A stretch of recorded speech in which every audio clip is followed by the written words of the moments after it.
Salut à tous, la Tétoise TV, elle est là. Venez un peu, on va essayer de partager notre histoire de l'Afrique. Avant que je commence, n'oubliez pas de liker et partager et s'abonner et commenter. Merci. Je vais essayer un peu de prier pour... On va écouter c'est quoi notre histoire. Je vous aime la famille, n'oubliez pas de liker. Merci beaucoup.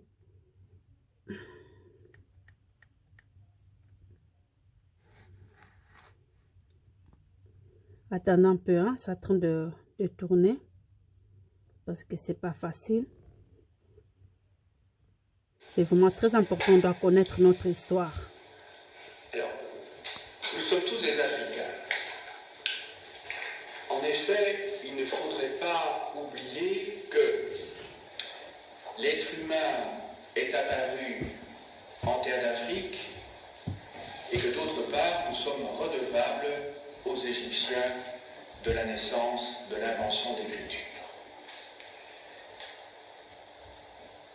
Si, depuis quelque temps, j'ai décidé d'enseigner des matières qui ne se trouvent pas au programme, c'est parce qu'il me paraît tout à fait inconcevable, je l'ai déjà dit dans d'autres cours, que l'histoire de pays que l'on appelle émergents, comme la Chine, comme l'Inde, comme le Brésil, comme le Mexique ou l'Indonésie, par exemple, ne soit pas traitée en tant que telle dans l'enseignement secondaire,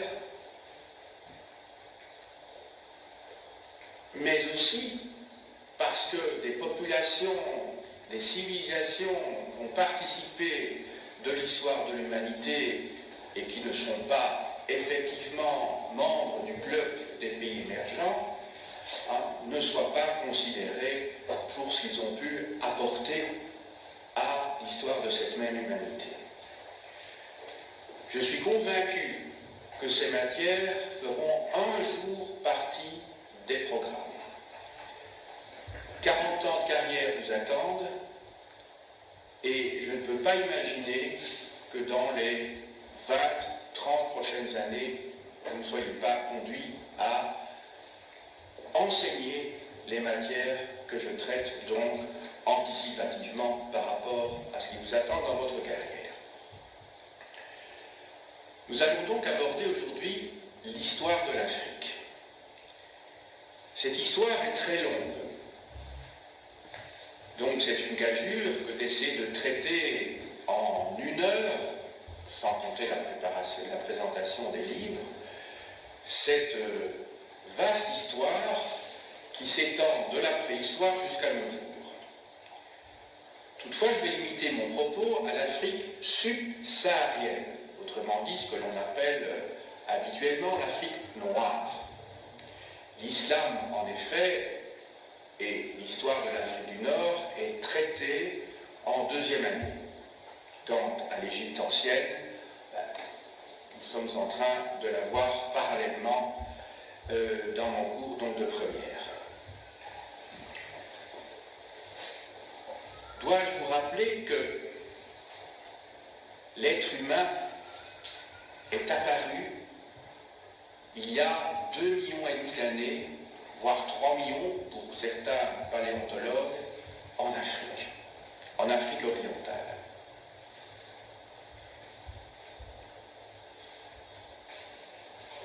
Je ne vais pas revenir sur mon cours de préhistoire, bien entendu. L'Homo sapiens, dont tous les êtres humains qui peuplent aujourd'hui la planète sont issus, eh bien cet Homo sapiens apparaît vers 100 000 avant notre ère en Afrique. Et c'est donc de cette dernière émigration d'êtres humains d'Afrique que nous sommes issus. Donc, nous sommes tous des Africains, je dirais même plus, nous sommes tous des Noirs, des descendants de Noirs,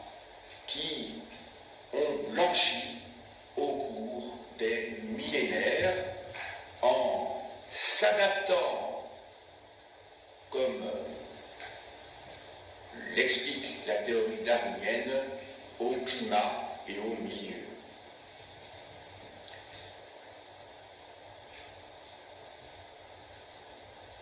Entre 10 000 et 3 000 avant Jésus-Christ,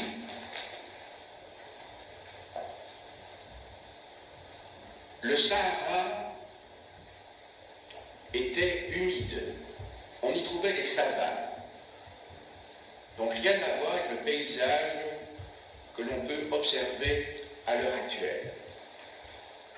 C'était une région de savane où l'on pratiquait l'agriculture et aussi l'élevage, comme le prouvent des peintures rupestres que l'on a découvertes il y a déjà une centaine d'années, un peu moins d'ailleurs. On trouve en effet sur ces roches peintes des troupeaux de bovins.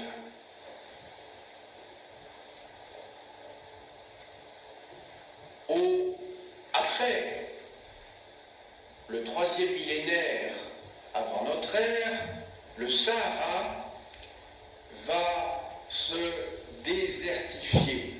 Quand je dis le Sahara, j'anticipe évidemment, puisque le mot Sahara veut dire désert en arabe, donc c'était une région, on ne peut pas appeler le Sahara, évidemment, on va dire le Sahara avant le Sahara, donc la région qui correspond à ce que l'on appelle le Sahara pour l'instant, maintenant. Donc, après 3000 avant notre ère, cette région de savane s'assèche, et la vie, par conséquent, n'y sera plus que très difficile. Dès lors, les populations d'éleveurs qui vivaient dans ces savanes vont devoir émigrer vers l'Afrique du Nord, émigrer vers l'Afrique de l'Est, et enfin émigrer vers le sud dans la boucle du Niger.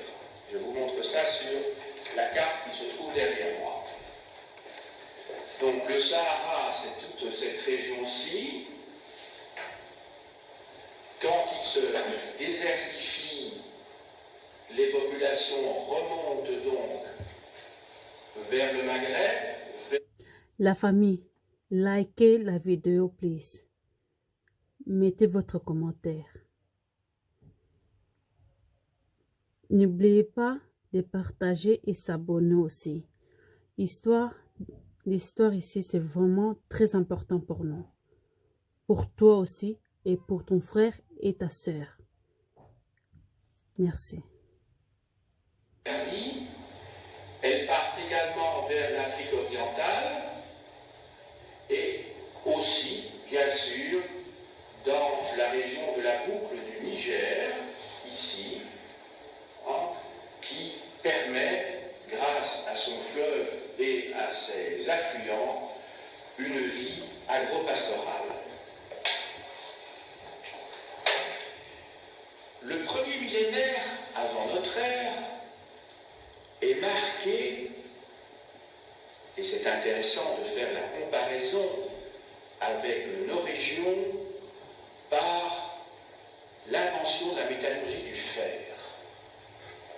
Et ça remet en cause, évidemment, bien des préjugés que l'on peut avoir sur l'Afrique noire. C'est qu'elle a connu un développement qui, finalement, est pratiquement contemporain à celui de nos régions. J'ai pu vous expliquer dans un cours antérieur que les Celtes correspondent dans nos régions à l'âge du fer. Vous vous souvenez peut-être de cette période qui va de 750 à 52 avant notre ère, qui correspond à l'expansion des Celtes et à l'établissement des Celtes dans nos régions. Je vous avais parlé du premier âge du fer, d'abord Hallstatt, entre 750 et 475 avant notre ère, et enfin le deuxième âge du fer, qui est l'âge donc de l'Athènes, entre 475 et la conquête romaine, conquête de la Gaule par César. Donc le fer, la métallurgie du fer est connue en Afrique. Et elle est connue en Afrique non seulement en Afrique orientale, qui va connaître une progression, une avance significative à cette époque-là, mais également en Afrique occidentale.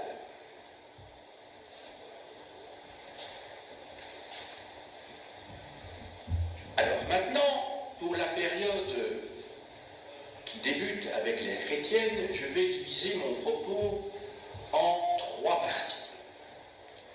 Une première partie qui va concerner, au moins jusqu'au XVIe siècle, l'Afrique orientale, puis je vais m'attacher à la région de la boucle du Niger, et enfin, dans un troisième temps, je vous parlerai de l'Afrique australe. Je commence donc par l'Afrique de l'Est. Alors, dès le premier millénaire de notre ère, un royaume s'établit en Éthiopie. C'est le royaume d'Aksum. A-X-O-U-M. Je vous montre sur la carte donc où se trouve l'Éthiopie actuelle. Donc, c'est dans cette région-ci que ce royaume d'Aksum va naître et croître, se développer.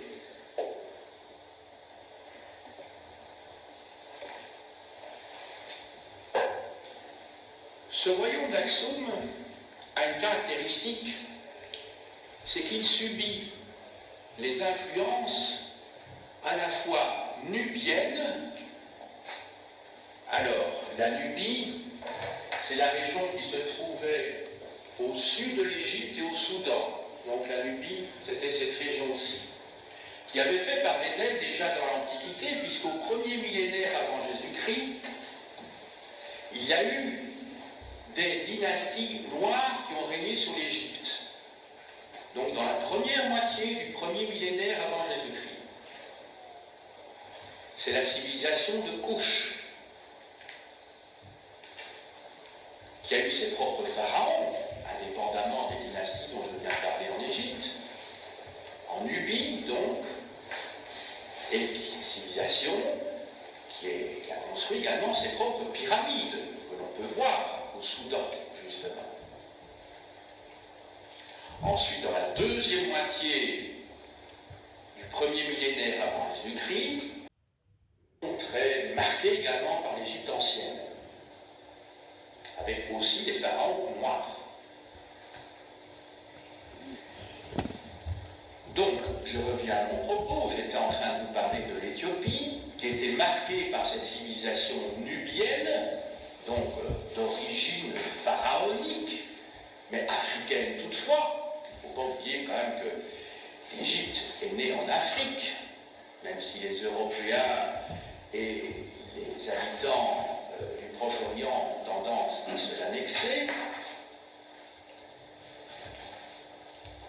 Cette civilisation du royaume d'Aksum est également marquée par des contacts avec les Tigréens qui se trouvent également dans la région de l'Éthiopie actuelle, et enfin par la civilisation sud-arabique. La civilisation sud-arabique, c'est cette civilisation qui s'est développée ici, ça correspond à ce qu'on appelle maintenant le Yémen, et qui déjà au Xe siècle avant Jésus-Christ avait des contacts non seulement avec l'Afrique, mais également avec le Proche-Orient, puisque Salomon aurait accueilli, c'est précisé en tout cas dans la Bible, dans l'Ancien Testament, la Torah donc, puisque Salomon au Xe siècle aurait accueilli la reine de Saba.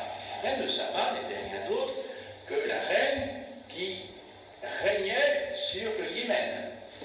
On va appeler plus tard l'Arabie heureuse. Félix Arabia. Via le fameux café Arabica. Petite parenthèse. d'Aksum est donc en contact avec l'Arabie du Sud, avec toute cette région-ci, et dès le 5e siècle, son souverain va se convertir au christianisme. Au christianisme. Alors certains ont mis l'hypothèse que, avant de passer au christianisme, cette région avait été déjà, en tout cas au niveau des élites, judaïsée. Donc il y aurait eu un intermédiaire.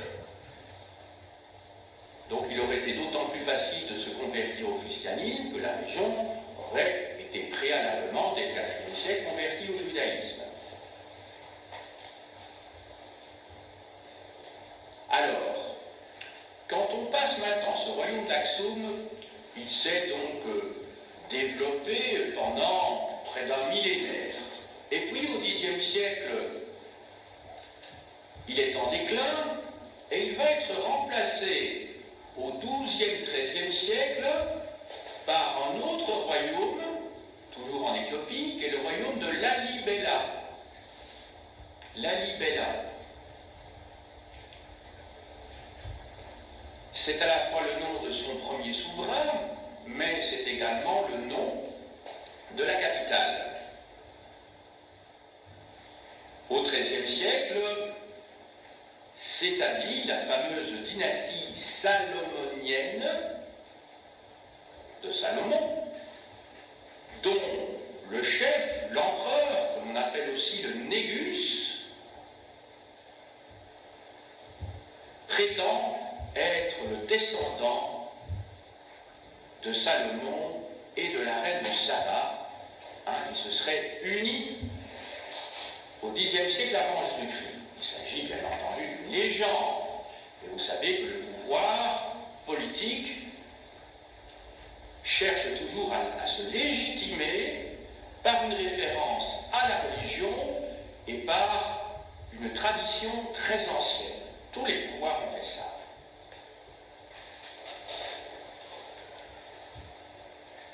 Cette dynastie salomonienne, depuis le XIIIe siècle, va régner jusque dans les années 1970, je dis bien, jusqu'à une quarantaine d'années, en Éthiopie. Au moment où le dernier empereur d'Éthiopie va être assassiné par de jeunes militaires qui vont prendre le pouvoir en Éthiopie et installer un régime marxiste-léniniste, donc dans les années 70. Il me semble que c'est en 1974, si mes souvenirs sont bons. Je me réfère, non pas ici à un livre, je me réfère à mes souvenirs personnels, parce que je me souviens encore de la couverture du soir, où on voyait que le Négus avait été détrôné. Alors, je poursuis toujours avec l'Afrique orientale. Le 7e siècle, comme vous le savez, marque une rupture dans l'histoire du Proche-Orient et de l'Afrique par l'invention, la naissance d'une nouvelle religion qu'est l'islam. Au 8e siècle, les Arabes vont installer une série de ports le long de la côte orientale de l'Afrique, donc cette région-ci, non seulement la Somalie, ceci c'est donc la Somalie, la Corne de l'Afrique, mais également ici, avec évidemment un sultanat bien connu qui est le sultanat de Zanzibar, qui fait partie maintenant de la République de Tanzanie.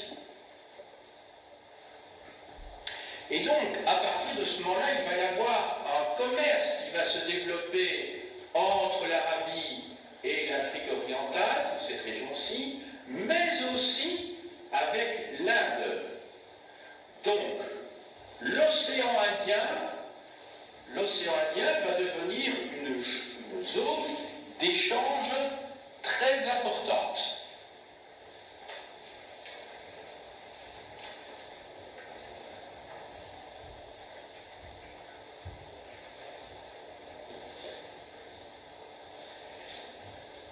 Je vais passer maintenant à l'Afrique occidentale. L'Afrique occidentale, et je pense en particulier à toute cette région-ci. Toute cette région-ci. Alors, successivement, 3 empires vont naître, croître et puis décliner dans cette région. Le premier de ces empires, c'est l'empire du Ghana. Alors, vous allez me dire, c'est quand même très curieux, le Ghana se trouve ici et l'empire du Ghana se trouve là. Mais oui, parce qu'au moment de l'indépendance, en 1960, pour le Ghana, on date déjà de 1956, au moment de l'indépendance, dans la deuxième moitié du XIXe siècle des pays africains, ces pays ont voulu se donner un nom prestigieux qui renvoyait à un passé glorieux pour leur région. Rappelez-vous ce que j'ai pu vous expliquer tout à l'heure à propos des dynasties en Éthiopie, qui prétendaient remonter jusqu'à la haute antiquité, au Xe siècle. Eh bien, le Ghana, qui se trouve bien plus au sud et qui, en fait, on appelait précédemment la Gold Coast, c'est-à-dire la côte de l'or, mais a préféré choisir un nom qui renvoyait à un empire glorieux qui s'était développé au Xe et XIe siècle de notre ère. En fait, l'empire du Ghana, il se situe dans un pays que l'on appelle maintenant la Mauritanie. Voilà, la Mauritanie est l'ouest du Mali. Donc vous voyez, ça n'a strictement rien à voir avec le golfe de Guinée. Rien du tout. Alors, un deuxième empire va naître et croître. Alors cette fois, du XIIe au XIVe siècle, c'est l'empire du Mali. Alors le Mali actuel se trouve ici, et l'empire du Mali comprenait non seulement le Mali, mais ce qu'on appelle la Sénégambie, qui se trouve ici. La Sénégambie, vous avez ici le fleuve Sénégal. La Sénégambie, c'est donc le Sénégal, avec ce pays qui se trouve à l'intérieur du Sénégal et qui longe le fleuve Sénégal, Sénégal, qu'on appelle la Gambie. Ça va? Alors, donc, il couvrait non seulement le Mali, il couvrait la Sénégambie, mais aussi une bonne partie du Niger, qui se trouve ici, le Niger.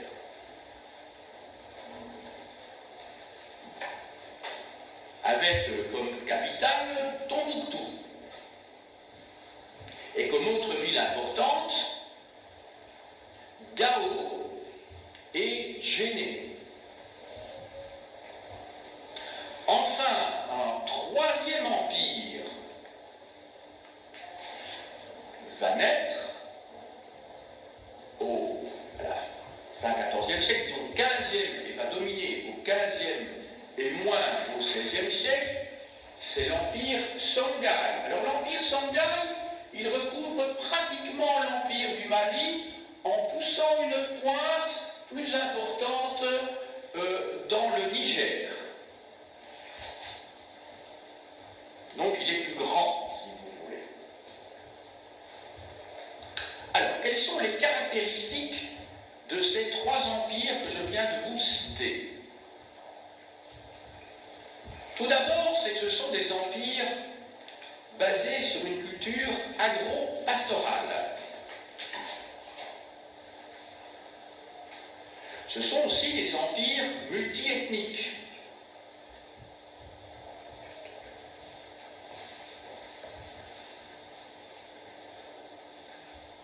Alors, comment sont-ils administrés? D'une double manière. Certains territoires sont administrés directement par le pouvoir central et d'autres territoires sont administrés par l'intermédiaire des ventes donc de l'empereur et qui doivent verser des tributs, donc des impôts.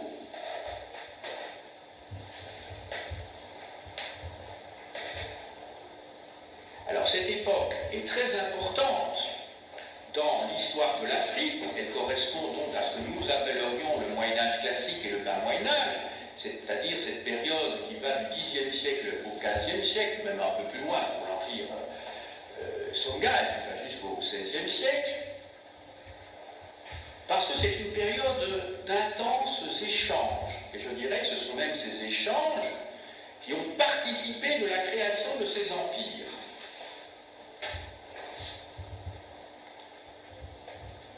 Alors, en effet, la région que je vous montre ici, cette région de la boucle du Niger, qui va connaître d'ailleurs au XVe et XVIe siècle la création aussi, alors non pas d'un empire, mais d'un royaume qui s'appelle le Bénin. D'ailleurs, ce territoire, à l'époque des colonies françaises, s'appelait le Dahomey, qui avait d'ailleurs un roi. Eh bien, ce territoire a été, enfin au XIXe siècle, avant la conquête française, eh bien, ce territoire, après son indépendance, va reprendre le nom de Bénin, qui est évidemment beaucoup plus glorieux, puisqu'il renvoyait à une civilisation de bronziers. Je vous montrerai tout à l'heure, si j'ai le temps, quelques images de bronze du XVe et du XVIe siècle. Donc c'était aussi des métallogistes, il ne faut pas oublier, métallogistes. Alors, ces empires se sont construits sur au moins deux bases économiques. C'est que c'est une région où on peut faire de l'agriculture et de l'élevage. On n'est pas dans la région ici du Sahara, bien entendu. On est dans des régions de savane.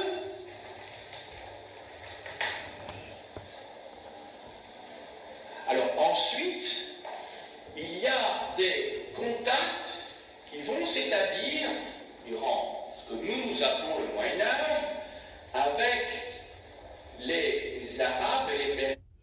La famille, n'oubliez pas de liker et mettez aussi vos commentaires. Please, don't forget de like et commenter. Please. Les Arabes de la côte, du Maroc.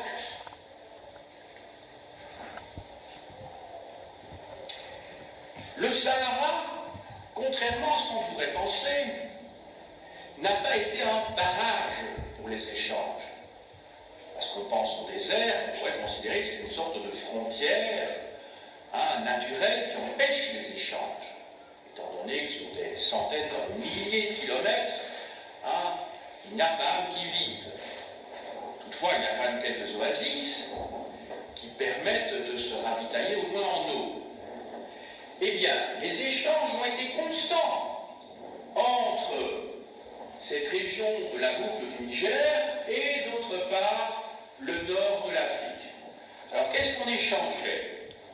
De l'or, de l'ivoire, mais aussi des esclaves. Donc là aussi, je voudrais remettre les pendules à l'heure. L'esclavage n'a pas été inventé par les Européens lorsqu'ils sont arrivés en Afrique. L'esclavage préexistait.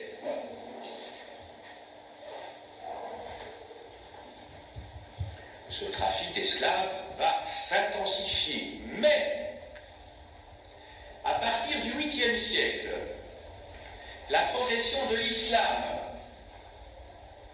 d'abord en Afrique du Nord, et puis ensuite dans toute cette région-ci d'Afrique.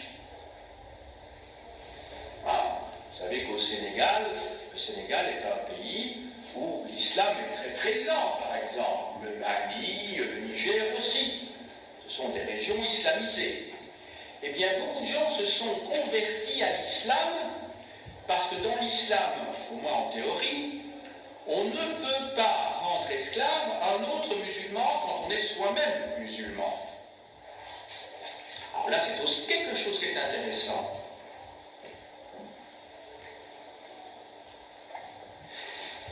Vous savez qu'au XIIIe et XIVe siècle de notre ère, lorsque les Turcs ont envahi le sud-est de l'Europe, XIIIe, XIVe siècle, de nombreuses populations se sont converties à l'islam, non pas par la force, comme on pourrait le penser, mais tout simplement parce que quand vous vous convertissiez à l'islam, vous ne deviez pas, comment dirais-je, payer un impôt qui était dû par des populations chrétiennes soumises. Et les chrétiens qui vivaient dans ce qu'on appelle maintenant la Serbie, ou la Bosnie, ou la Macédoine, ou l'Albanie, se sont convertis à l'islam essentiellement pour éviter de payer la très lourde dîme qui était due au clergé orthodoxe. Il y a ces monastères orthodoxes qui dominaient le sud-est de l'Europe, comme les monastères de même type dominaient l'Europe occidentale chrétienne, catholique à ce moment-là. Ça me paraît quand même intéressant de savoir que si vous avez tellement de musulmans en Bosnie, dans la République de Bosnie-Herzégovine, eh bien, c'est que ce sont des Serbes chrétiens qui se sont convertis à l'islam. Mais ils se sont convertis non pas de force, ils se sont convertis pour ne plus subir les lourds impôts du clergé orthodoxe. Voilà. Ça, c'est des choses qu'on ne sait pas en général. Donc, quand vous entendez des tas de bosniaques qui sont musulmans, mais qui portent des noms slaves, bien évidemment, ce sont des slaves qui se sont convertis au XIIIe, XIVe et XVe siècle. Et les Albanais, c'est pas un peuple apparenté aux Turcs. Les Albanais, ce sont des Indo-Européens, mais qui à 90% ont été convertis à l'islam. Alors, pour en rester dans le domaine de la religion, depuis le 8e, 9e et 10e siècle, vous avez tout un mouvement de conversion de toutes ces populations d'Afrique occidentale et de toute cette région-ci à l'islam. Et c'est alors moi, c'est ce qui m'intéresse dans l'histoire, c'est de faire des liens entre l'histoire des civilisations, et non pas, comme dans les manuels, je vous en parlais hier, d'avoir une histoire à tiroir, où on étudie successivement l'histoire de la France, l'histoire de la Belgique, l'histoire de la Russie, etc. Non, moi ce qui m'intéresse, c'est de voir qu'il y a des mouvements contemporains dans l'histoire, à des endroits tout à fait différents, mais qui participent quelque part du même phénomène. Eh bien, l'Afrique occidentale, toute cette région-ci, a été islamisée en même temps que les Byzantins et également les catholiques, enfin les latins, parce qu'avant 1054, il n'y a pas de division entre les orthodoxes et les catholiques, en même temps que donc les chrétiens évangélisaient tous les peuples slaves. C'est intéressant de voir la progression du monothéisme en même temps. Ça va? Au 8e, 9e et surtout 10e siècle en Afrique occidentale, et en même temps, et d'ailleurs aussi en Afrique orientale, parce que je vous ai dit qu'il y a toute une série de ports qui sont à ce moment-là créés par les Arabes, et d'autre part la christianisation des peuples slaves. C'est en effet au 9e et 10e siècle que la Pologne devient chrétienne, que la Hongrie devient chrétienne, que tous les peuples slaves deviennent chrétiens, donc que les Serbes, que les Bulgares deviennent chrétiens. Au Xe siècle, c'est le moment où la Russie, qui est Vienne, devient chrétienne. Et tous les rois de ces territoires se convertissent. C'est intéressant. De nouveau, c'est l'alliance entre le pouvoir et la religion.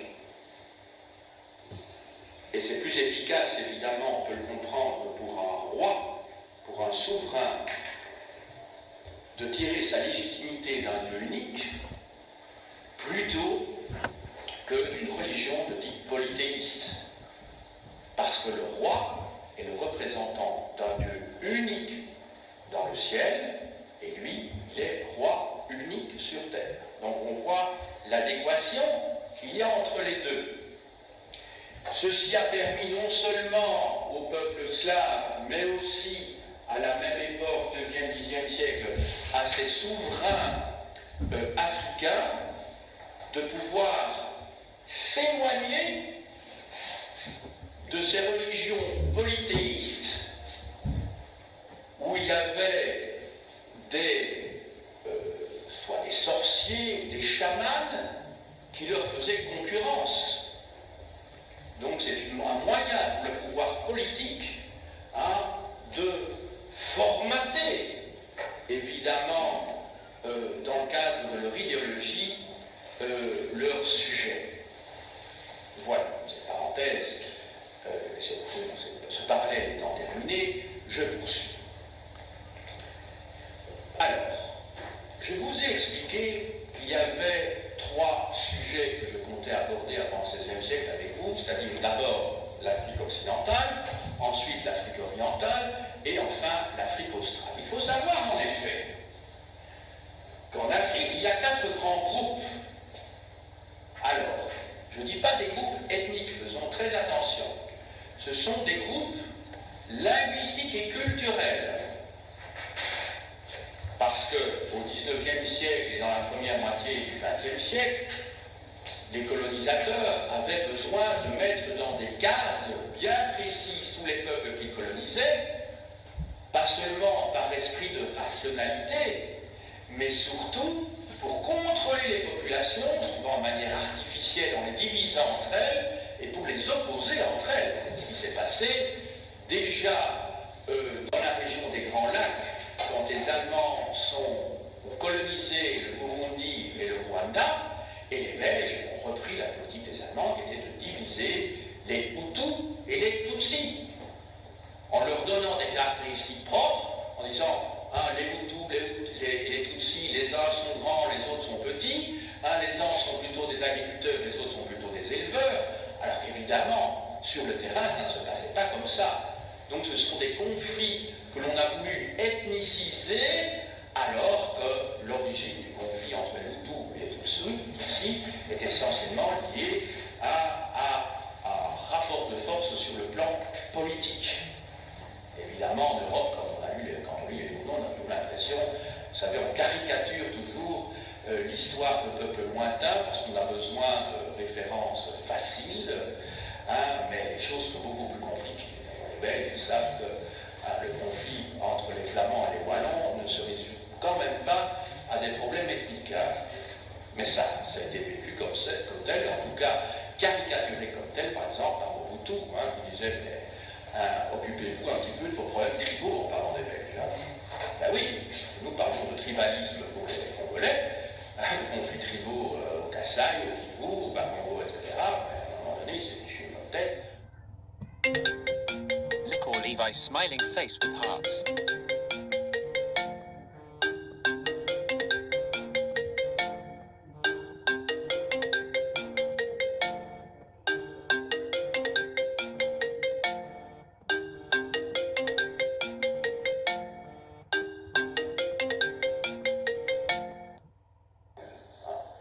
Vos problèmes entre Flamands et Wallons, c'est quand même des problèmes tribaux.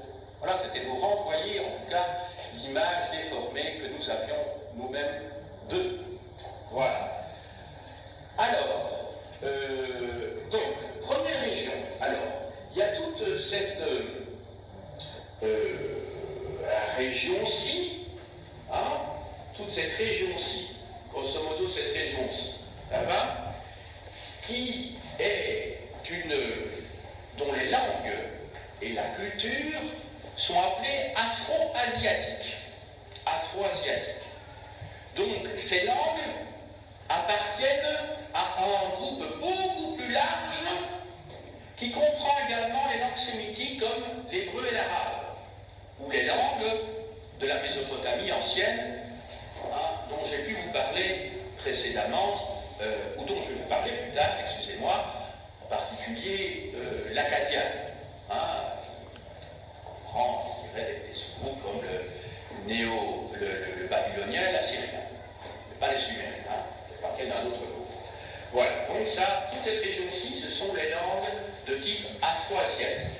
Ensuite, vous avez ici, dans cette région-ci, une région qui se trouve dans le sud-ouest de l'Afrique, vous avez ce qu'on appelle les langues à clic, qui est lié simplement au fait qu'on entend quand ces populations parlent. Il y a deux types de langues, deux types de peuples dans ces régions-là. Ce sont ceux qu'on appelait jadis les Hottentots et les Bushmen, c'est-à-dire les hommes des bois, et que maintenant on appelle les San et les Khoikhoi. Ça va? Donc il faut bien distinguer. Qui se trouve dans la région de la Namibie, hein, et au Botswana. La Namibie, comme vous savez, correspond en gros ici, attendez, non, c'est un peu plus haut, ici, c'est en gros le désert du Kalahari, hein, tandis que le Botswana, c'est une région de savane ici, hein, qui est essentiellement, attendez un petit peu plus aussi, c'est ça, hein, caractérisée par des bois, une savane boisée plus exactement, qui a donné son nom à ce que l'on appelait jadis les Bushmen, hein, les hommes des bois. Voilà, je vous rappelle que le nom du président Bush, ça voulait dire tout simplement du bois, hein, ce qu'on traduit en français. Alors, premier groupe, afro-asiatique, deuxième groupe, ici. Alors vous avez un petit groupe évidemment dont je ne vais pas vous parler parce qu'il est vraiment très peu important dans cette région-ci, dans la forêt équatoriale, ce sont les pygmées. Ils sont très différents des autres peuples, ils sont petits, ça je ne vous apprends rien, mais ils ont également comme caractéristique morphologique d'être très musclés, hein, parce que ce sont des peuples, une population qui vivaient donc, qui vivaient dans la forêt et qui montaient aux arbres, et qui montent toujours aux arbres très très facilement. Voilà, donc ces nouveaux phénomènes caractéristiques darwiniennes, adaptation au milieu. Alors, outre ces deux grandes populations dont je vous ai parlé, il y a ici, toute cette région-ci. Alors, ça part de là, ça contourne. Attendez, il faut que je vois bien ici. Oui, toute cette région-ci, sauf celle-ci, tout ceci, donc, tout ceci, ce sont des populations bantoues, B-A-N-T-O-U-E-S. Bantoues, dans les langues qui appartiennent à... La famille, ça c'est notre histoire. Il est en train de l'expliquer. Il fallait Bissoba noir, il fallait nous de noirs, il fallait qu'on parle. On parle à propos de notre histoire. Mais mindele bazolobela na place na biso. Ce n'est pas bien du tout la famille. On doit apprendre de faire recherche. N'oubliez pas de liker et s'abonner. Le groupe linguistique signifie tout simplement les hommes. Donc c'est vraiment trop triste, hein? Les Africains, ils ne savent pas leur histoire. Alors, outre cela, il y a dans cette région-ci, ici seulement, également ici, des populations que l'on appelle des populations nilotiques. Ça va? Donc c'est le quatrième grand groupe linguistique dans ces régions. Ça va? Donc vous avez retenu le nom des quatre grands groupes. D'une part, le groupe afro-asiatique, le groupe bantou. Ces deux groupes en surface, ça ne veut pas dire beaucoup de choses pour le premier groupe, parce que vu l'importance de la surface du Sahara, ça réduit évidemment leur nombre. Hein. Et puis alors ensuite, le groupe donc, qui se trouve dans le sud-ouest, marqué par les langues atliques, les San, les Khoikhoi, et enfin donc le groupe nilotique Saharo-nilotique. Alors maintenant, un autre élément qui me paraît important, et j'en arrive à la troisième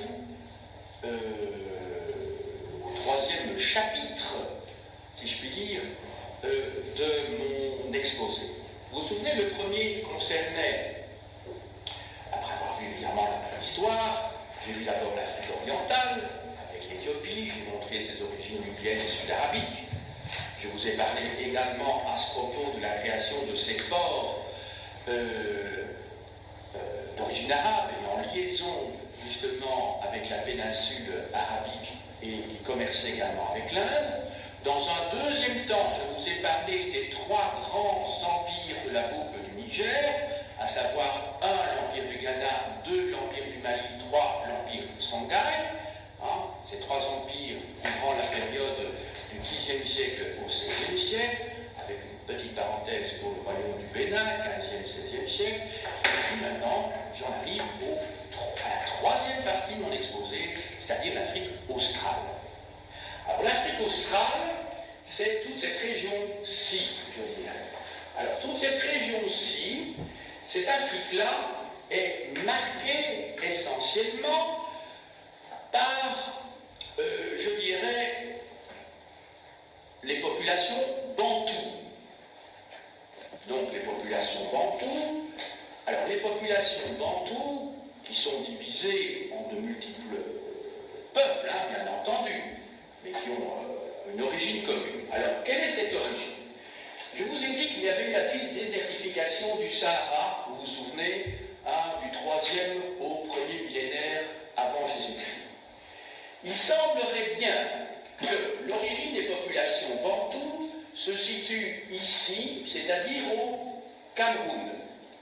Quand je dis l'origine, ça veut dire l'endroit d'où les groupes linguistiques dont sont issues toutes les langues d'Afrique australe seraient issus. Alors donc en fait, le Cameroun. Alors, du Cameroun, ces populations seraient parties via la forêt tropicale ici, voilà, et auraient occupé donc la partie occidentale de l'Afrique. Elles seraient aussi et surtout parties vers le sud. Alors ce qui est intéressant aussi, c'est de savoir que cette émigration bantoue s'est étalée sur plus d'un millénaire. Je dirais même plus sur un millénaire et demi au moins. En effet, entre, je dirais, 500 à 1500, les populations bantoues émigrent et descendent lentement, mais ça s'est fait très lentement. Donc il n'y a pas eu d'invasion. Il ne faut pas, comme on le voyait dans les manuels jadis, faire une comparaison entre les invasions entre guillemets bantoues et les grandes invasions du 4e et 5e siècle en Europe occidentale, les grandes invasions germaniques à la fin de l'Empire romain. Pas du tout. C'était en fait une progression très lente sur des siècles et des siècles. Et les Bantous ont progressé donc vers le sud, ils ont progressé vers le sud, après avoir également parti vers le nord en faisant le contour de la forêt ici, en passant par la forêt tropicale, pour arriver dans les savanes. Et les Bantous vont arriver avec leur technique, avec leur... ce sont, je dirais, des pasteurs et ce sont des agriculteurs. Ils vont faire, déjà dans la deuxième moitié du premier millénaire de notre ère, et ensuite, parallèlement, et c'est ça qui me passionne, moi, c'est de voir la contemporanéité, la simultanéité des phénomènes culturels étant pris au sens large, c'est-à-dire pas seulement économiques, mais également sociaux, de type civilisationnel. Qu'est-ce qui se passe? Eh bien, c'est qu'aussi du 10e au 11e, 12e, 13e siècle, au moment où il va y avoir la grande expansion en Europe occidentale, dans les campagnes, qui va permettre à partir du 12e et du 13e siècle la création de ces villes qui vont pousser comme des champignons et dans lesquels on va construire des cathédrales, et bien à la même époque, les Bantous colonisent le sud de l'Afrique. Quand on dit le sud de l'Afrique, ce n'est pas l'Afrique du Sud, c'est toute cette région-ci. Alors c'est intéressant, pourquoi? Parce que quand on voit l'histoire de l'humanité d'un point de vue macro-historique, c'est-à-dire en essayant de comparer et de mettre ensemble toutes les civilisations, eh bien il apparaît que l'être humain poursuit sa colonisation depuis la préhistoire, c'est-à-dire depuis ce que nous appelons chez nous le paléolithique moyen, depuis 100 000, et bien donc l'émigration venant d'Afrique orientale qui a conduit à ce que l'Homo sapiens occupe l'Asie, occupe l'Australie, passe le détroit de Bering, il y a plus de 20 000 ans, arrive, colonise toute l'Amérique, et bien ce mouvement il continue dans ce que nous appelons le Moyen-Âge. Et donc, pendant notre Moyen-Âge, le mot Moyen-Âge n'a évidemment pas de sens, évidemment, pour les populations africaines. Déjà pour nous, ça n'a pas beaucoup de sens, mais encore moins pour les populations africaines. Et bien donc, la colonisation se fait simultanément en Afrique par ces Homo sapiens, c'est-à-dire nous-mêmes, et d'autre part, ici, dans toute cette région-ci, pas là, excusez-moi, ma baguette était mal orientée. Donc dans toute cette région-ci, c'est descendu vers le sud, pendant que les Européens, à la même époque, vont coloniser l'Est de l'Europe. C'est le fameux Drang nach Ost des Allemands, c'est-à-dire la poussée vers l'Est. Lorsque les chevaliers teutoniques, qui ont abandonné évidemment au lendemain de la défaite des croisés, dans la deuxième moitié du XIIIe siècle, vers 1270, la défaite de Saint-Jean d'Acre, ces chevaliers teutoniques qui vont coloniser par la force, bien souvent, l'Est de l'Europe, mais pas seulement les chevaliers teutoniques, il y a tout ce mouvement de colonisation de l'Europe centrale et même de l'Asie du Sud-Est, qui explique que vous avez des populations germaniques en Russie, mais surtout, mais en Russie, ça c'est parce que ça remonte souvent au XVIIIe siècle, à l'époque de Catherine le Grand, la région de la Volga qu'il fallait peupler à ce moment-là, mais surtout, je dirais, en Hongrie et en Roumanie. Quand vous allez en Transylvanie, vous avez des villes où vous pouvez converser en allemand sans difficulté, en Hongrie aussi. Donc, ce sont ces paysans, colonisateurs, défricheurs, qui viennent de l'Europe occidentale, qui vont progresser vers l'Est. Eh bien, ce mouvement-là est parallèle, il est un peu postérieur d'ailleurs aussi, mais il est aussi parallèle à la colonisation de l'Afrique australe. Et moi, ça m'intéresse de voir tout ça d'un point de vue anthropologique. Donc, vous n'êtes pas dans une histoire à tiroir, où l'histoire de l'Europe au Moyen-Âge, l'histoire d'Afrique. Ça se passe en même temps. Je vous ai parlé tout à l'heure de la métallurgie, vous vous souvenez? Au premier millénaire, la métallurgie du fer, au premier millénaire avant Jésus-Christ, ça se passe en même temps, alors qu'il n'y a pas de lien apparent et connu jusqu'à présent. C'est quand même intéressant, comme s'il y avait une sorte de maturation collective de l'humanité. Moi, c'est une hypothèse qui m'intéresse beaucoup, à titre personnel. Et alors, c'est seulement quand on dit, oui, il y a eu des grandes découvertes, mais quand la carte s'appelle le temps des grandes découvertes, ici. Mais le temps des grandes découvertes, c'est toujours le point de vue européen, mais les Africains, le grand découverte, c'était la découverte de l'Afrique australe. Ça va? De la même manière que les Russes, ils colonisent la Sibérie au XVIIe siècle. Les Russes colonisent le Turkestan, c'est-à-dire la région de l'Asie centrale au XIXe siècle, quand ils colonisent et qu'ils vont annexer les sultanats, les khanats plutôt, de Bukhara et de Khiva, qui se trouvent à l'heure actuelle dans le territoire de l'Ouzbékistan. Donc moi, je trouve ça passionnant, personnellement. Et donc, en fait, quand on dit les grandes découvertes, oui, les grandes découvertes du point de vue des Européens, mais c'est la colonisation de l'Amérique, il n'y a rien d'autre qu'un prolongement de la colonisation de l'Europe orientale par les Européens. Et n'oubliez pas qu'il y a d'abord eu la reconquête, qui a permis pas la rechristianisation, mais la reconquête de l'Espagne jusqu'au XVe siècle par les rois catholiques qui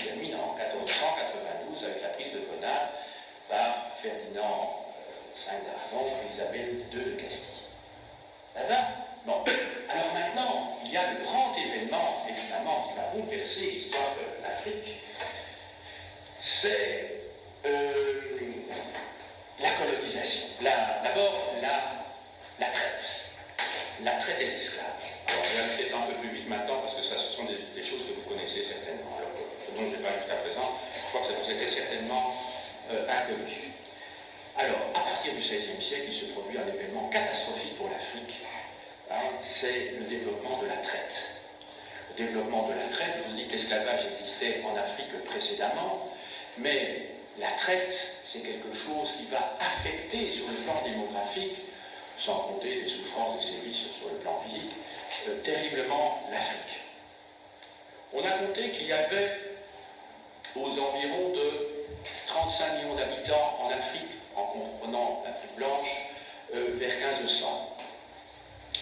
Au XIXe siècle, il y aurait eu 150 millions d'Africains, en comprenant l'Afrique blanche aussi. Donc, on remarque que la ponction en hommes s'est faite pendant une période de croissance. Parce que vous remarquez qu'en 3 siècles et demi, on est quand même passé de 35 millions à 150 millions, c'est une croissance quand même assez remarquable. Et bien, pendant cette période-là, on compte, pendant ces 3 siècles et demi, qu'il y aurait eu, alors les chiffres varient, mais entre 10 millions et 15 millions d'Africains qui ont été déportés en Amérique. Quand je dis en Amérique, c'est donc dans les Antilles, en Colombie, au Brésil, ce qui explique cette population très métissée que l'on trouve au Brésil, et également donc dans le sud des États-Unis, qui explique qu'il y a 20 millions d'Américains noirs à l'heure actuelle.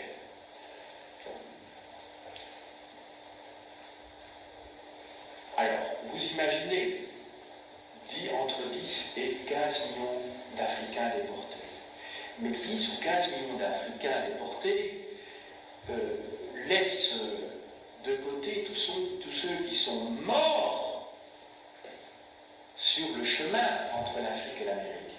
Ils vivaient des conditions épouvantables. Ils étaient dans les cales des navires, placés comme des sardines avec 60 cm de hauteur pour chacun des étages sous le pont. Ils étaient vraiment placés comme des sardines. Alors vous imaginez quand le voyage de plus de 2 mois, les conditions sanitaires, ils étaient attachés. Donc vous imaginez, ils étaient enchaînés. Donc quand pendant 2 mois vous vivez dans des matières fécales, dans de l'urine, que vous avez des maladies, vous avez scorbut, en plus de ça, la proportion de ceux qui arrivaient était extrêmement faible. Et quand ils arrivaient sur place, c'était les plus valides qui survivaient, et ce qui les attendait, ce n'était pas spécialement comique non plus. Voilà.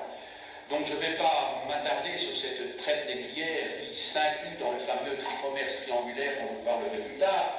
Ce commerce, donc des navires partaient d'Europe, avec la verroterie à échanger sur la côte ici, sur la côte des esclaves, ici au Nigeria, surtout Nigeria et en Angola.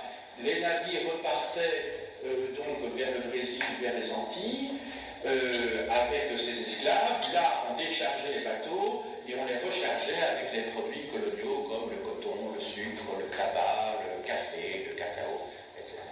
L'histoire de l'Afrique est une histoire dramatique après le XVIe siècle. Alors que l'Afrique avait connu plusieurs civilisations brillantes, je vous l'ai expliqué, depuis l'Antiquité.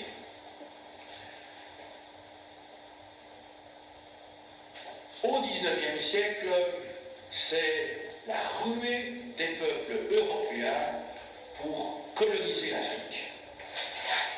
La ruée des peuples européens. L'Afrique va être, dans la deuxième moitié du XIXe siècle, partagée entre les grandes puissances européennes qui sont essentiellement dans la partie occidentale de l'Afrique, la France, et dans la partie orientale, la Grande-Bretagne. En 1885, au congrès de Berlin, tous les territoires de l'Afrique sont partagés, mais alors là, entre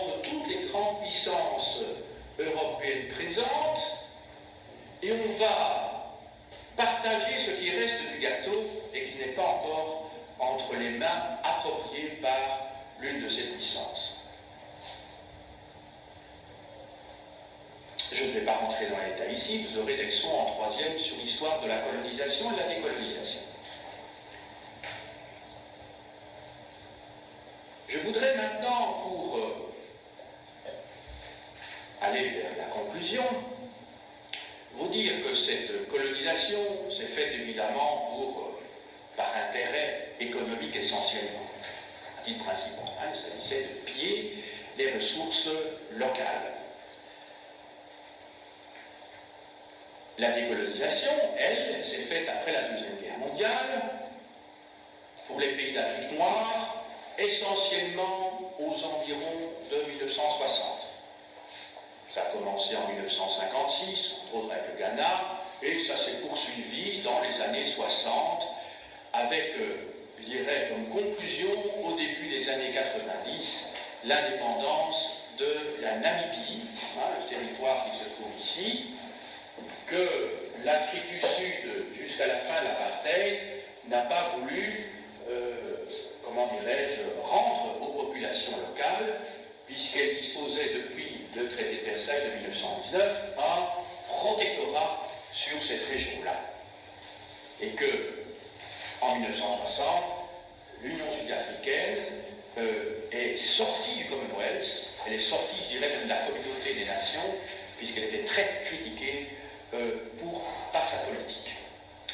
Alors, je vais vous parler maintenant de deux pays, parce qu'il n'est pas possible de parler de l'histoire de tous les pays d'Afrique, bien sûr, c'est pas possible, après l'indépendance, de deux pays. Le premier pays dont je vais vous parler, c'est justement l'Union sud-africaine.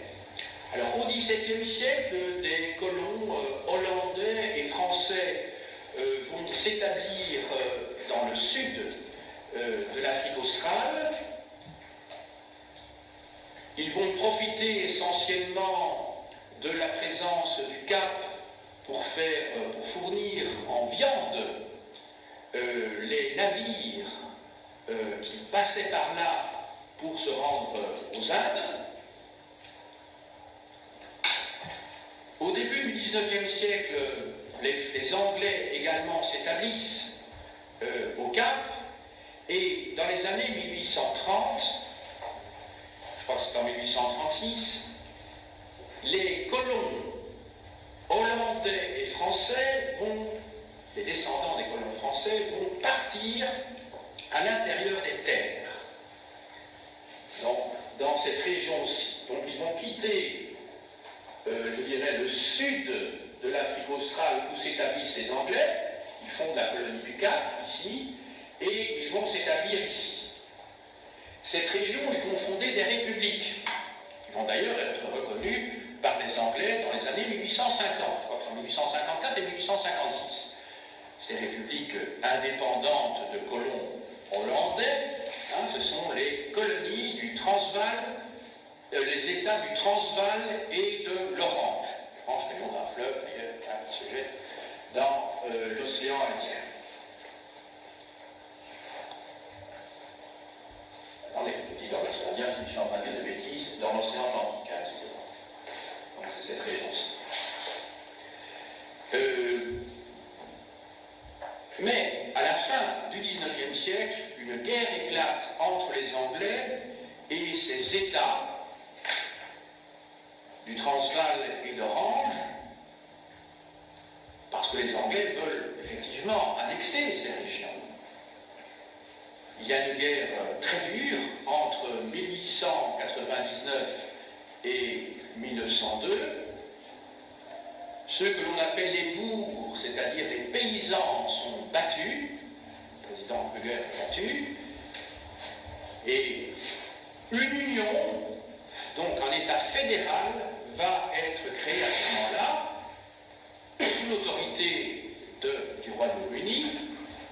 Et c'est donc, je crois, oui, c'est en 1910 que ce protectorat, enfin cette colonie britannique, va devenir un dominion, c'est-à-dire un État indépendant qui appartient au Commonwealth britannique. L'histoire de l'Afrique du Sud au XXe siècle est est marquée par l'apartheid.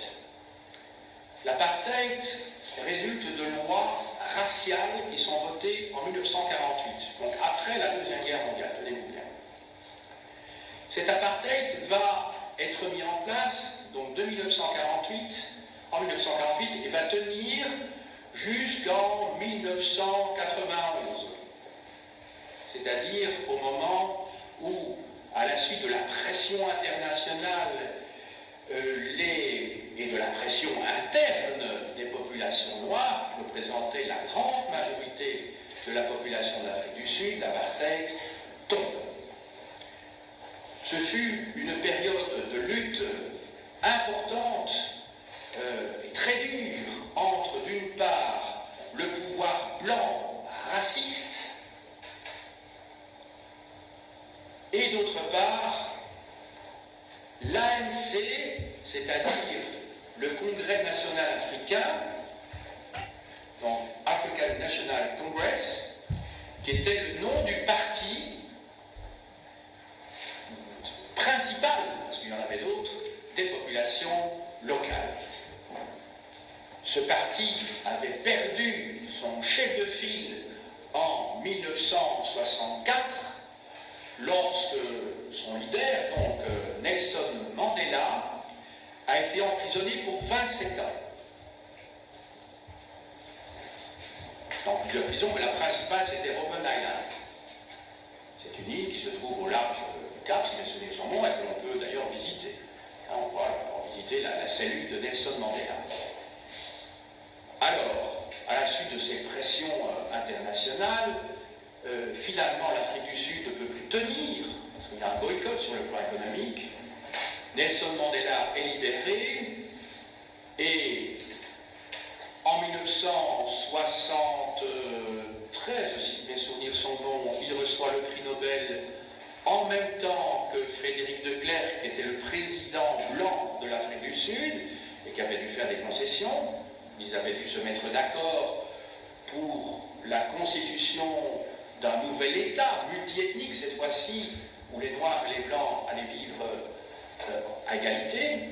Et en 1994, Nelson Mandela devient donc le premier président noir de l'Afrique du Sud. Il lui a succédé, parce que c'est un homme qui depuis toujours été très âgé, par le président Mbeki, et maintenant c'est le président, comment il s'appelle encore, Zomba, je crois, qui est président donc de l'Afrique du Sud. Voilà. Donc maintenant l'Afrique du Sud est un des pays émergents, parce que c'était en fait un pays qui avait une économie de type occidental, mais qui oppressait sa population noire. De nombreuses révoltes ont lieu, il y a eu des milliers de morts, en particulier à Soweto, ce qui veut dire South-West Town, qui se trouve donc au sud-ouest, comme son nom l'indique, de Johannesburg. Voilà. Vous savez que l'Afrique du Sud possède des richesses très importantes en or et en diamants, entre autres choses.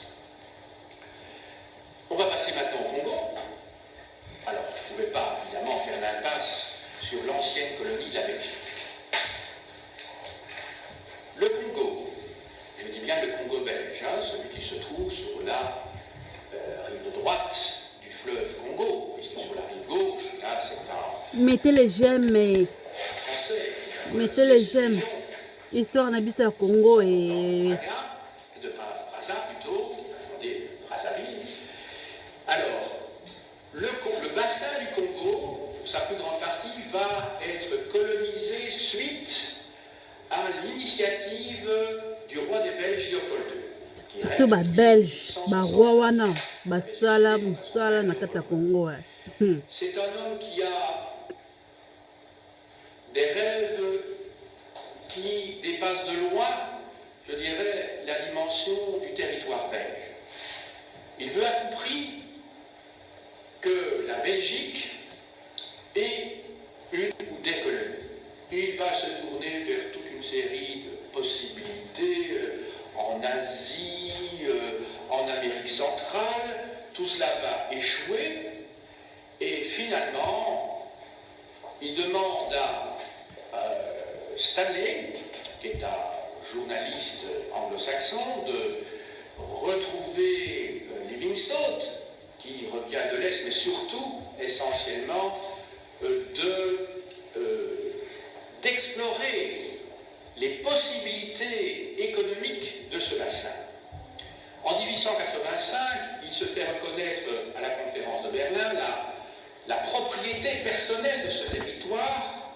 Je dis bien personnelle, ce n'est pas une colonie de la Belgique, elle le sera quand le Congo ne sera une colonie de la Belgique qu'un an avant la mort de Léopold II, donc en 1908, puisque lui meurt en 1909, et il devient le souverain de l'État indépendant du Congo, indépendant étant entre guillemets puisque c'est sa propriété personnelle.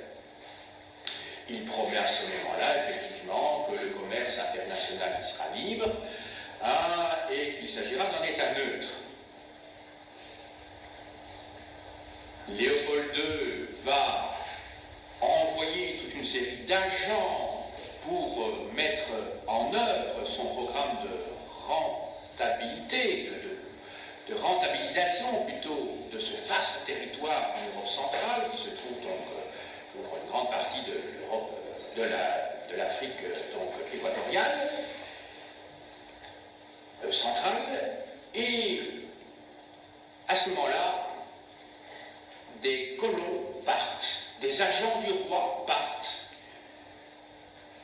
Il va avoir une chance inouïe, c'est que, sur le plan conjoncturel, c'est que quand il prend possession du Congo, on ne savait pas très bien ce qu'il y avait au Congo. Il va faire signer par ses envoyés près de 500 traités avec des rois noirs, qui lui verront du feu évidemment à ce moment-là, et lui, qui seront donc ses vassaux officiellement. En fait, lui, il en aura la souveraineté complète dans les faits pratiquement. Et l'événement tout à fait remarquable qui se produit, c'est que l'on invente l'automobile à la fin du XIXe siècle. Et il se fait que l'on découvre du caoutchouc au Congo. C'est bien. C'est évidemment la mine d'or pour lui. Vous savez, les automobiles ont besoin de pneus. Je ne vous apprends rien. Donc, il va profiter de ce marché de l'automobile pour pouvoir extraire à grande quantité, surtout vendre la sève de l'EVA, donc le caoutchouc. Ça va faire sa fortune à ce moment-là. Mais le Congo coûte très cher, donc il m'a demandé à plusieurs reprises de l'argent à l'État belge. Mais il fait travailler des Africains de manière tout à fait éhontée. Beaucoup d'entre eux, des milliers d'entre eux, on a même dit des millions d'entre eux, vont mourir à la tâche. Léopold II va devoir subir des campagnes de presse essentiellement anglaises contre lui. Les Anglais, si on menait cette campagne contre lui, c'était pour des raisons économiques, c'était pas tellement pour des raisons humanitaires. Vous pensez bien, c'était dans le cadre de la lutte de ces propagandes respectives des pays prédateurs à ce moment-là. En 1908, Léopold II donc cède le Congo à la Belgique. Alors, je vais aller très vite sur les événements parce que nous n'avons plus beaucoup de temps. On pensait encore dans les années 50 que le Congo allait rester belge pour plusieurs dizaines d'années, mais on est dans un mouvement, je dirais, contre lequel on ne peut rien faire, qui est celui de la décolonisation en Asie et en Afrique. Et dès 1958, les choses commencent à sentir mauvais. Et en janvier 1959, il y a des centaines de morts et des milliers de blessés à Léopoldville, qui va s'appeler par la suite Kinshasa.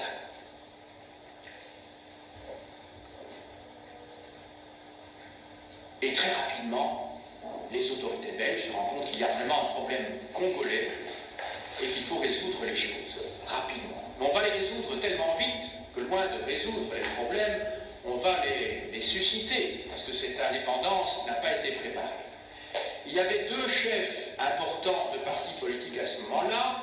Il y avait d'une part Kasavubu, qui qui est le président de l'ABACO, qui repose essentiellement sur l'ethnie du Bas-Congo, et d'autre part Patrice Lumumba.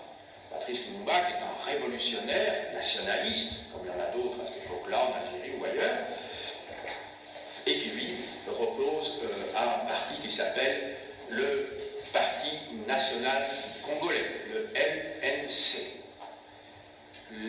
Une table ronde est organisée dans le premier semestre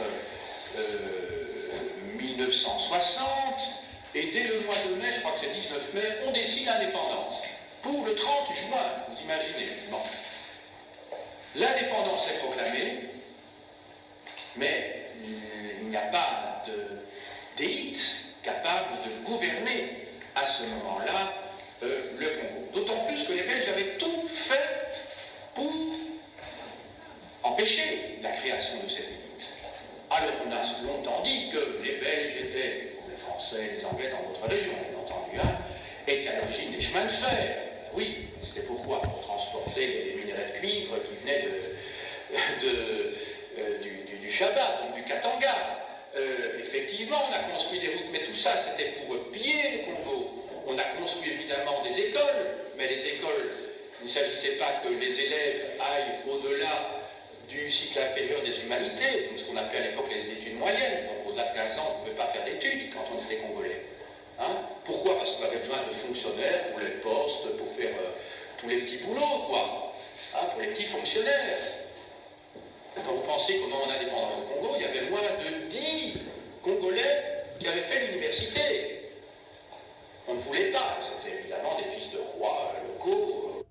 La famille, est-ce que boyoki makambo azoloba? Il faut toyeba kosala ba recherche, ba histoire na biso. Surtout ba belge, baza tala ba histoire na biso. Mais balinga kopesa te, balinga kolobela ngo te, parce que basala ba crime ebele na kati ya Congo. Et on faut toyeba kosala kotanga mingi. Nga tellement na kosala ba recherche yango na mona makambo boye. Ya na ya to partager. Mais boche nga ba j'aime to protéger vidéo. YouTube batalaka soki bat basepe na vidéo ngo soki basepe na vidéo ngo te. Please la famille, likez la vidéo et partagez et commentez. Merci. Qui avait fait des études. Patrice Lumumba lui-même n'avait pas pu faire d'études au-delà de ses 15 ans. Il avait fait des études moyennes. C'est un homme très intelligent. Voilà. Alors, même chose, on a construit des hôpitaux, mais pourquoi? Mais les hôpitaux, c'était essentiellement pour réparer la main-d'œuvre qui travaillait dans les mines. Donc il ne faut pas toujours essayer d'imaginer que quand, que ce soit les Belges, les Français ou les Anglais, quand on a créé ces infrastructures routières, ferroviaires, quand on a créé les écoles, quand on a créé les hôpitaux, c'est évidemment avec un intérêt. On n'a pas fait ça pour apporter la civilisation. Alors je ne dis pas qu'il n'y avait pas quelques missionnaires. Dieu était dans leur trip personnel, je ne dis pas ça, certainement. Mais enfin, ce n'est pas pour ça qu'on a fait la colonisation. Ce n'était pas pour apporter donc le progrès à des peuples considérés à l'époque comme primitifs. Voilà, je termine ici cette histoire de l'Afrique. J'ai dû faire un survol, vous imaginez, de plusieurs millénaires pour un continent immense, mais au moins vous aurez quelques notions sur l'histoire de ce qu'on appelle le Sud. Avec, vous aurez d'autres chapitres sur l'Afrique du Sud, sur l'Asie par exemple. Je vous présente maintenant quelques ouvrages qui pourront être utiles pour préparer vos leçons et surtout pour pouvoir alimenter vos nuits en lecture dans les années qui viennent. Tout d'abord, un atlas historique de l'Afrique publié aux éditions Jaguar. Je vous montre une page quelconque. Voilà. Donc chaque fois sur la page de gauche, vous avez du texte et sur la page de droite, vous aurez chaque fois donc une carte. Ensuite, une synthèse générale, histoire générale de l'Afrique noire, sous la direction de Hubert Deschamps, aux presses universitaires de France. Je vous ai apporté le premier volume. Il y en a deux. Alors, l'Afrique noire, alors c'est dirigé par Pierre Salmon aux éditions Medens. Ensuite, l'Afrique noire de Laure Meyer, musique, sculpture, bijoux. Aux éditions Terrail. Dans le même genre, je peux vous montrer de Jean Cornet, Art de l'Afrique noire. C'est un gros livre aux éditions Arcade. Alors, de John Haïf, Les Africains, histoire du continent, en chant flammarion. De Cornevin, Histoire de l'Afrique, des origines à la Deuxième Guerre mondiale, en petite bibliothèque Payot.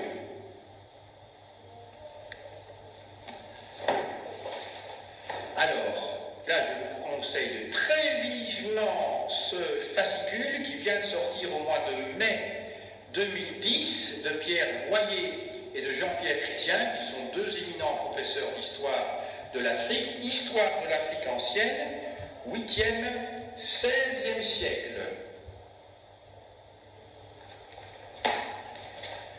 Alors, les royaumes africains, dans une collection bien connue, les grandes époques de l'homme. Et vous voyez donc des sculptures béninoises, 15e, 16e siècle.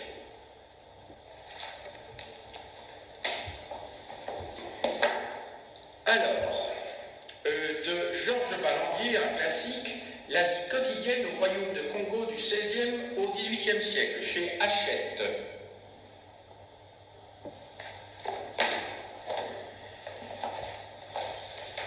Alors, de Yann Vansina, publié jadis par l'Université Lovanium de Léopoldville, Les grands royaumes de la savane. Yann Vansina, qui est vraiment un pionnier en matière d'histoire orale. Il écrit d'ailleurs un ouvrage méthodologique et de critique historique très intéressant à ce sujet-là. Je n'ai pas eu l'occasion de vous parler des royaumes de la savane du sud Congo, d'Angola et de Zambie, que sont les royaumes Luba et Lunda. Alors, le livre noir du colonialisme sous la direction de Marc Ferraud, 16e, 21e siècle, chez Robert Laffont. Alors, une contre-histoire, alors là, très militante, c'est-à-dire qu'il y a beaucoup d'erreurs sur le plan historique, mais ça n'a aucune importance parce que l'objectif qui est le mien quand je vous montre ce livre de Malcolm X, sur l'histoire afro-africaine, publié chez Adel, n'est pas tellement de vous montrer un livre d'histoire, mais de vous montrer un ouvrage politique très militant qui réécrit complètement l'histoire de l'Afrique et des relations entre l'Afrique et l'Amérique, les États-Unis, donc l'histoire de l'esclavage. De Jean-Louis Miège, aux presses universitaires de France, expansion européenne et décolonisation de 1870 à nos jours, en Nouvelle-Kio. Toujours dans la même collection de Catherine Cochry-Vidrovitch et d'Henri Monniot, L'Afrique noire de 1800 à nos jours. Alors, un recueil d'articles de Jean Stengers, Congo, mythes et réalités, 100 ans d'histoire. Alors, c'est chez l'édition du Culot. De Guy Van Tench, La Belgique et le Congo, Nouvelle histoire de Belgique, volume 4, aux éditions Complexes. On voit évidemment une peinture naïve, ici d'un Congolais, où on voit le roi Baudouin et Patrice Lumumba, donc le premier ministre du Congo. Alors, un petit livre qui est paru récemment, édition Moulinsart, Tintin au Congo de Papa, texte de Daniel Couvreur.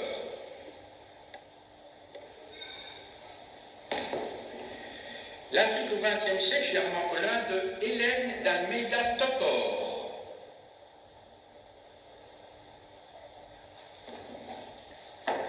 Histoire de l'Afrique contemporaine de la Deuxième Guerre mondiale à nos jours de Cornevin, Petite Bibliothèque Payot. L'Afrique de la décolonisation à l'indépendance, un que sais-je, dû à Adel Stam.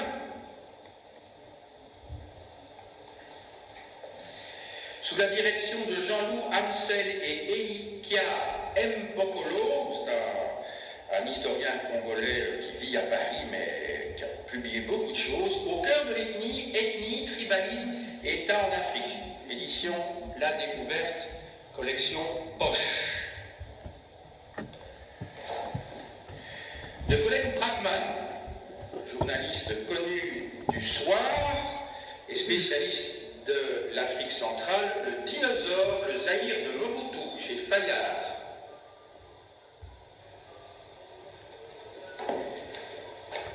Alors, le numéro de juin 2010, donc ça a 5 mois d'espace de liberté, est un spécial Congo.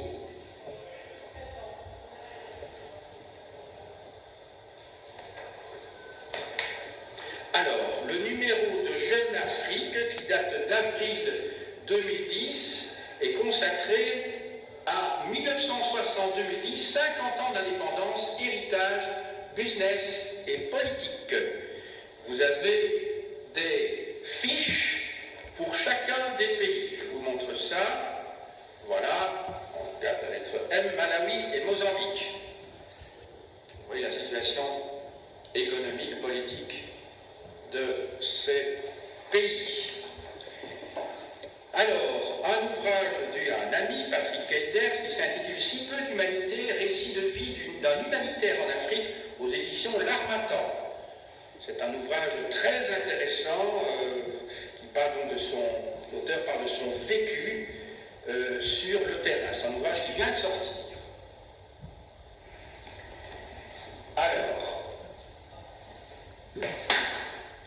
dans un numéro spécial du Point, hors série, avril 2009, La pensée noire, les textes fondamentaux. Alors, quand on dit la pensée noire, c'est pas seulement les Noirs d'Afrique, c'est évidemment aussi les Noirs des Antilles, les Noirs des États-Unis, entre autres. Un numéro spécial du Courrier international de juin 2010, consacré à Mandela, un héros de notre temps.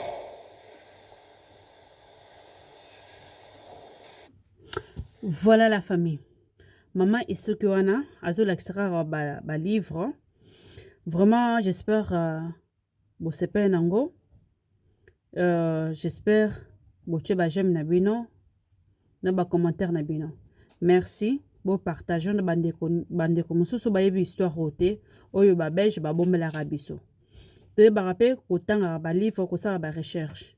Et ça très important. Yango na yaki poto partager biso nyonso ensemble. Vraiment na ningi bino mingi et bobo santé ko s'abonner na chaîne nga Tété la Tétoise TV. Merci. Bye.